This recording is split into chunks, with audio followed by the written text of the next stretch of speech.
Thank you for joining the Specialist Spotlight. Joining me today, Jimmy Hobson, National Sales Leader with UMortgage. You were telling me about a VA deal that you got done a few years back. 500 credit score? Looked Yeah, like there mid was mid mid some mid 500s. When we started, it was mid low 500. 500s. Okay. Okay, gotcha. So challenge number one, it looked like there were some past due collections, maybe about as well. How'd you even get in touch with this customer from the get-go?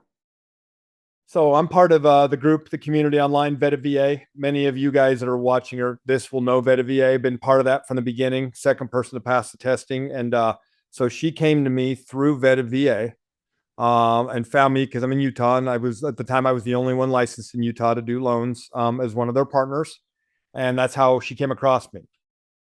Okay, so it came through you through the vetted VA. Were Yep. you option number one, her first contact, or was it a couple folks No, that no. she I was mean, trying to I get at the time, funding like I with? said, at the time I was the only one in Utah, so that's how she got to Yeah. me. I Okay. mean, now there's two or three, but at the time I was the one, and so I'm fortunate to have come across her, and vice versa. So, Gotcha. Okay. So we talked a little bit about the credit score, some debt as well. What were yeah. some of the other challenges that you had to kind of overcome and, just kind of work through on this one? The biggest thing for her was a lot of debt. She had a spouse who went through some major medical heart transplant, so she had a ton of old medical that was really driving down her credit, and then in turn, stuff that was reporting incorrectly. So it was reporting newer than it needed to. And the problem with VA, typically you want to see a year of reestablishment and no negative. I mean, there's ways around it sometimes, but no negative credit in the last year. So we had a few hoops to get a few things cleared. So that was our biggest hurdle. And then the other thing was she was living in a house that the owner was trying to sell. So we're in a time crunch as well. So we had a little bit of time, but not as much as we have liked to be able to get her score higher.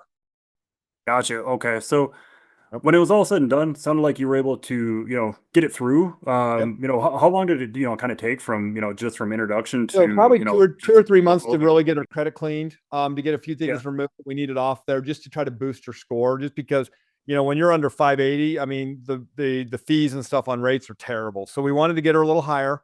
So it took 2 to 3 months, and then once we knew we had enough leeway and runway, we got it to our lender that could handle that loan and moved it forward and got her closed in about 45 days after that.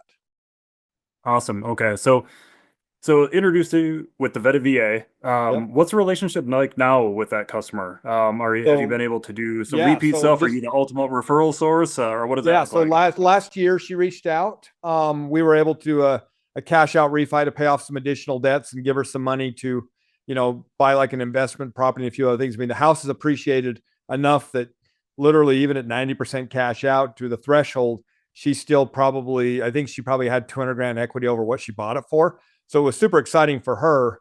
And we were able to utilize her benefits, and her credit was dramatically better. I mean, she went from 500s to, I think when we finished up this loan, she was in the low sevens.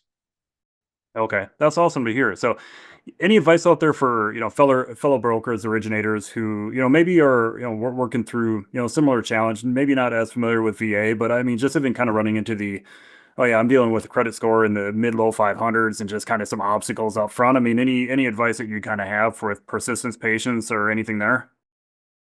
Yeah, I mean, the biggest thing is to understand how the VA loan works and what the VA loan guidelines are. Read chapter 4 of the VA handbook, understand credit and income. That's the biggest thing, and understand where to go, and then have the right lender partner behind you to be able to fulfill that loan based on that. That's really the biggest thing. I mean, I'm an advocate for the veteran training programs out there, whether it be Vet VA, which I belong to, whether it be Veteran Mortgage Advisor, which friends of mine run. I was part of military mortgage boot camp back in the day. So if you really want to focus on VA loans, I recommend working for someone that understands VA loans. And then number two, understanding the guidelines and training and studying that. I mean, a lot of people can close loans, but to close loans at a high level and well is a different story. And, I credit all the folks that I've learned from over the years to be able to do that. Okay, awesome. Well, sounds like a great story. Happy to hear that you were able to do repeat business with this one as well. And for our listeners and watchers out there, thank you for joining the MPA TV Specialist Spotlight. Jimmy Hobson, thanks for joining us, and we'll see you next week. My pleasure. Thanks, guys.